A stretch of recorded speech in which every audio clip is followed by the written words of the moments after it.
Bom dia, boa tarde, boa noite, não sei que horas que você está assistindo a gente. Nós estamos aqui para apresentar hoje o curso Plantar, Planejando o Futuro com a Inteligência Financeira. Esse curso ele foi uma realização da Secretaria de Meio Ambiente e Desenvolvimento Sustentável do Estado de Minas Gerais, a SEMAD, com apoio e patrocínio do Sindicema, que é o Sindicato dos Servidores Públicos do Meio Ambiente do Estado de Minas Gerais. Certo? Eu sou o Samuel Barbie. Sim, Barbie. Você pode estar achando que a boneca é quase isso, só que sem o E no final.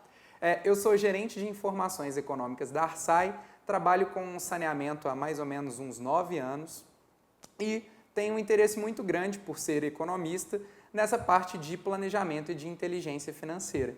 Então eu vim aqui para tentar trazer um pouquinho desses poucos conhecimentos que eu tenho na área para tentar ajudar vocês a também conseguir plantar um futuro melhor. Então, vamos começar.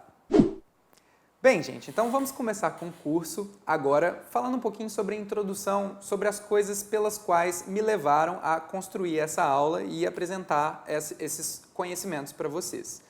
Bem, inicialmente uma coisa que me chamou bastante atenção foi que mais da metade das famílias brasileiras são endividadas, cerca de 54% das famílias. E as principais dívidas dessas famílias são relacionadas aos financiamentos mais caros, por exemplo, o cartão de crédito.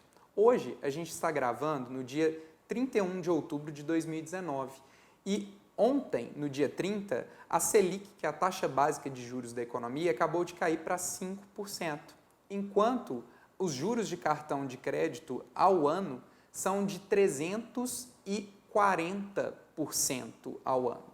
Então, se você empresta dinheiro para o banco numa renda fixa, você vai receber por volta de 5% ao ano. Enquanto, se você pega emprestado esse dinheiro, você vai ter que pagar, se você não pagar em dia a fatura do seu cartão de crédito, em um ano, 340%, ou seja, mais de 3 vezes, quase 3 vezes e meio o valor que você pegou emprestado. Bem, como vocês podem ver nesse slide, o que leva as famílias ao endividamento? A maior parte das pessoas vão falar assim, olha, a renda do brasileiro é uma renda muito baixa. Mas será que é isso mesmo que leva as famílias ao endividamento? Parece que não. Se você conseguir observar no slide, você vai ver que as famílias que ganham até 10 salários mínimos, por volta de R$10 mil por mês, elas estão endividadas em 58,25% dos casos, enquanto as famílias com mais de 10 salários mínimos estão também endividadas em 43,46% dos casos. Ou seja, a distância entre as famílias de alta renda para as famílias de renda relativamente mais baixa não é tão grande. E dentre essas famílias, nós temos que quase 10% de todas as famílias endividadas dizem não ter condições de pagarem as suas dívidas. Bem, e o que leva então essas famílias ao endividamento? Em geral, são os maus hábitos de consumo ou a falta de conhecimento sobre educação financeira.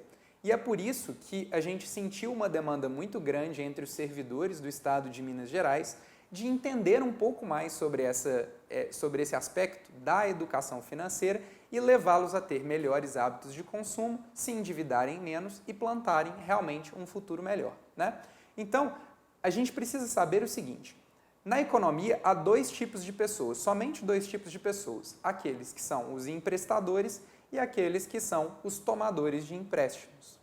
Bem, o Pai Rico, Pai Pobre, que é um livro, um best-seller mundial, ele inaugura um pouco essa questão da educação financeira no mundo. Ele é um livro que eu recomendo muito a leitura para todo mundo que interessa por esse aspecto da educação financeira. Bem, esse livro conta a história do Robert Kiyosaki. E o Robert Kiyosaki, quando ele nasceu, ele obviamente tinha uma família biológica e dentro dessa família biológica ele tinha um pai, que era o pai que ele chamou de pai pobre.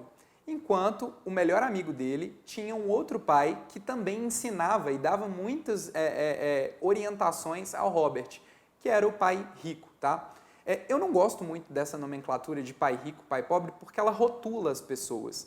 Eu gosto de usar uma outra nomenclatura que eu diria assim, pai intelectual e pai pragmático, E por que dessa caracterização que eu dou em cima disso? Porque, para mim, é um pouco parecido com isso. Eu sou filho de uma mãe que é professora e de um pai que era maquinista, né, da CBTU aqui em Belo Horizonte. Então, a minha família é uma família realmente muito humilde. E eu percebo que, mesmo sendo uma família humilde, os meus dois pais eram pais intelectuais. E durante a minha faculdade, eu tive um pai, digamos assim, pragmático, que era uma pessoa que, apesar de também ser intelectual, diferentemente desse pai do Robert Kiyosaki, né, desse pai emprestado do Robert Kiyosaki, ele me apresentou esses conhecimentos e desde então eu me apaixonei por essas questões. O que acontece aqui? Quando a gente fala de pai intelectual, a gente vai falar da maior parte das pessoas. A maior parte das pessoas pensa dessa forma, mas elas pensam dessa forma porque a elas não foi apresentado um outro mundo, que é o mundo do pai pragmático, tá? Então eu vou apresentar para vocês um pouquinho das diferenças do que cada um dos pais ensinava para o Robert Kiyosaki. E eu imagino que isso seja muito parecido com vocês nas suas próprias casas. Digamos que o pai intelectual, ele fala sempre uma coisa, que é: olha, eu acho que o amor ao dinheiro é a raiz de todos os males. Ele vira e fala assim para o filho dele: olha, filho, não dá para comprar isso. Dinheiro não cresce em árvore, né? Os ricos, eles devem pagar mais impostos para atender os menos afortunados. Estude arduamente para poder trabalhar numa boa empresa, para poder ter um bom salário, né? Ou então ele pode falar assim: eu não sou rico porque eu tenho filhos. Enquanto pai pragmático, o que ele dizia para o Robert? Ele dizia o seguinte: olha, eu não fiz curso universitário, mas eu vou te falar, a falta de dinheiro é a raiz de todo mal. O que eu posso fazer, ou diria para o filho, né? O que eu posso fazer para comprar isso? Né? Você está querendo comprar uma coisa, o que você pode fazer para comprar? Não é você não pode comprar isso, né? Ele diz também: os impostos punem os que produzem e recompensam aqueles que não produzem. Ele diz também: estude arduamente para poder comprar uma boa empresa, não estude arduamente para trabalhar numa boa empresa. E além disso, ele diz o seguinte: eu tenho que ser rico por causa de vocês, meus filhos, né? Então, se você perceber aí, existe uma grande diferença entre o pai intelectual e o pai pragmático. O pai intelectual era um cara formado, era um cara inteligente, era um cara que era professor de universidade, enquanto o pai pragmático era um empresário dono de um pequeno negócio, de um pequeno supermercado.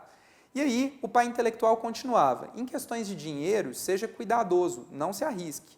Enquanto o pai pragmático dizia: aprenda a administrar o risco. O pai intelectual falava: nossa casa é o nosso maior investimento, nosso maior patrimônio. Quantas vezes você já não ouviu isso? Eu imagino que várias, né? Enquanto o pai pragmático, ele vai falar o seguinte: olha, a minha casa é uma dívida. Se a sua casa for o seu maior investimento, você terá diversos problemas, né? O pai intelectual vai falar: pague sempre as suas contas em primeiro lugar, nunca deva nada. Enquanto o pai pragmático vai dizer: pague-se a si mesmo em primeiro lugar.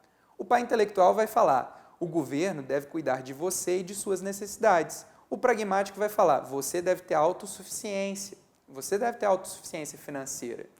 Enquanto o pai intelectual ainda vai falar assim: lute para poupar algum dinheiro e busque um bom emprego. O pai pragmático vai falar o seguinte: crie investimentos, crie bons empregos, né? Então essa é a grande diferença entre o pai intelectual e o pai pragmático. Eu não quero dizer que um está completamente certo e o outro completamente errado, e por isso que eu chamei de intelectual pragmático e não rico e pobre, né? O intelectual, ele muitas vezes ele vai pensar assim: olha, eu nunca vou ficar rico, eu trabalho e não consigo ficar rico, né? Eu não ligo para dinheiro, ele não é importante, ele vai tentar desvalorizar um pouco o valor do dinheiro e falar que outras coisas são muito mais importantes que ele. Mas ao mesmo tempo ele vai falar: estude, trabalhe arduamente para conquistar um bom emprego que te dê dinheiro. Há algumas incoerências nessas orientações. Enquanto o pragmático, ele tem um pouco mais de abordagem, como eu chamei de pragmático, prática, né? Ele vai dizer o seguinte: olha, existe uma diferença entre ser pobre e estar quebrado. Estar quebrado é algo temporário, ser pobre é algo eterno. É pesado isso, é forte, né? Enquanto ele vai continuar dizendo, falando assim: dinheiro é poder. Mas ao mesmo tempo ele vai falar: não trabalhe para o dinheiro. Eu não trabalho para o dinheiro, mas o dinheiro trabalha para mim. E essa diferença de mentalidade, obviamente, ela vai gerar diferentes resultados, sobre a sua vida financeira. Um desses homens, o pai biológico do Robert Kiyosaki, ele morreu imerso em dívidas, mesmo sendo uma pessoa com alta renda, uma pessoa de alta expressividade dentro ali do Havaí, que era onde ele cresceu, enquanto o outro, que era o pai pragmático, que era pouco ele tinha educação formal, se tornou um dos homens mais ricos do Havaí e doou grande parte de sua fortuna, inclusive, para instituições de caridade.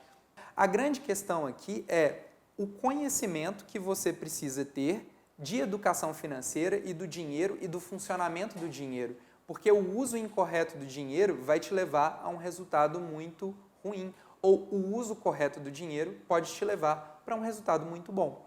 Então, assim, a gente encerra a história do pai rico, pai pobre, ou do pai pragmático e o pai intelectual, e nós vamos passar para o próximo tópico, que é contabilidade descomplicada.